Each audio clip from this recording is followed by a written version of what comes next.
keywords. If you have an Android or if you have an iPhone, you use natural language to ask your questions. Hey Siri, what is the capital of Omaha? Or, okay Google, how do I get to the nearest coffee shop? Natural language means we're searching for information using sentences just like we talk to each other. But when you're doing research and using databases, natural language does not work. You need to use something called keyword searching. We need to find the most important words in our research question so that we can put those into the database and it will point the database to exactly what we are looking for.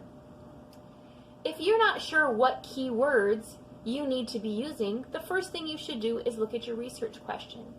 Our example research question today is, how does the United States healthcare system compare to Canada in its health outcomes for patients of low income with chronic illnesses?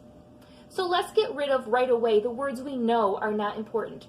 How, does, the, to, in, its, for, of, with, those are obvious. Those are the words we can get rid of. But now, even the words that we're left with, there are some that are better than others. I would choose United States and Canada for sure, because we are comparing those two countries. What are we comparing? The healthcare system. Now, because we have the names of the two countries, we really don't need the word compare, because I might find some articles about the United States healthcare system, and I might find some articles about the Canadian healthcare system, and on my own, I can look at the differences and compare them myself. So I would take out the word compare. So we've got United States, healthcare system, Canada. Now, outcomes, that's a good one, but you know, I probably would not use that one because again, I can read the article and find out what the outcomes are without using that word. Patients seems like it might be important, but I probably won't use that one either because it's kind of a given that if we're talking about healthcare, there are patients and doctors involved. Low income is actually very important. It tells us what kind of patients we're looking for, and also chronic illness because it further defines the patients. So now we have our keywords: United States, healthcare system, Canada, low income, and chronic illnesses.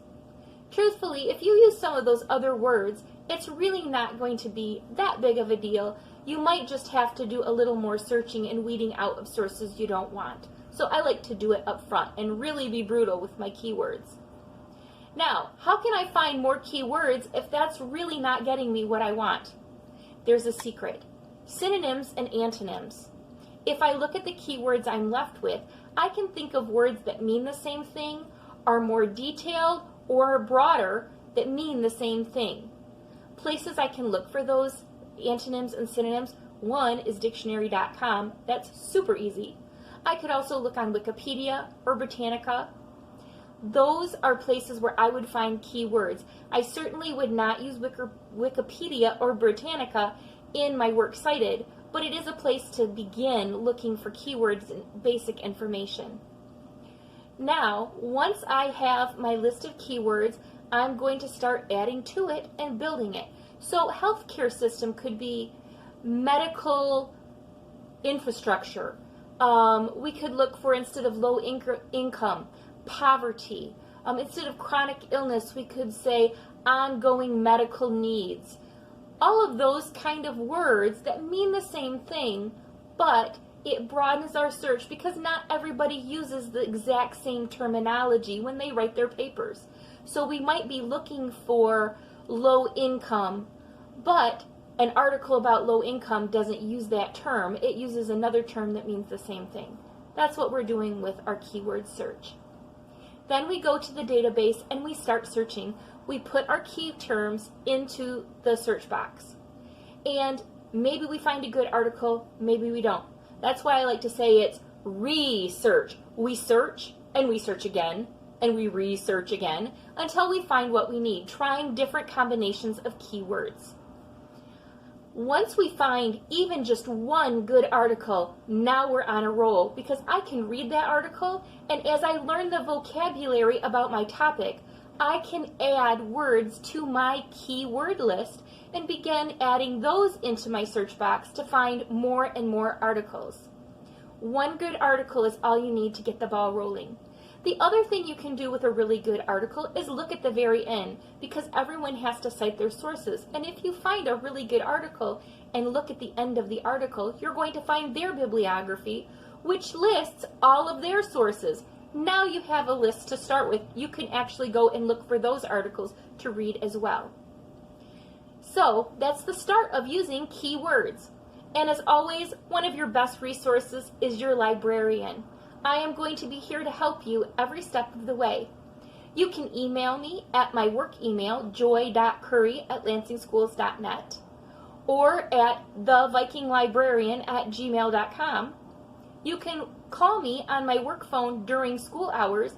It is 755-4459. Or you can meet me every day after school classes get done in the afternoon from 1 to 2 o'clock during school. And I will be having a Google Meetup where I just wait and see if anyone needs help. You can meet me there and we can chat face to face. So I am here to help. I'm not going to leave you to just wander around in the wastelands of keywordness. I am here to help. So use your Viking librarian wisely.